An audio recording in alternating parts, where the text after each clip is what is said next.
how to understand Burger King card reload and redemption rules. Hey everyone, welcome back to the channel. If you are new here, don't forget to hit the subscribe button and turn on the notification bell to not miss any updates. Today I'm going to explain how Burger King gift cards, also known as ground cards, work with a focus on reload and redemption rules. So the rules are written right there on the website. I'll show you how to view it. Let's dive right in. You need to go to any web browser, open up burgerking.com and go to the three lines on the top left. Now, you'll need to scroll down, go to gift cards, and then you can scroll down to the very bottom and then you can see the terms and conditions. Tap on it.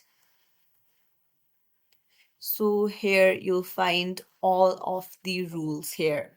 So you need to go through all of these to find the reload and redemption rules. So this can vary slightly depending on your reason. So when you reload a card, the added amount is combined with your existing balance and there is typically no expiration on the funds unless the local laws say so. So it's important to understand the user's limitations and then always remember to keep your card number and PIN secure. So if you found this tutorial helpful, don't forget to hit the thumbs up and subscribe to our channel. Thank you for watching.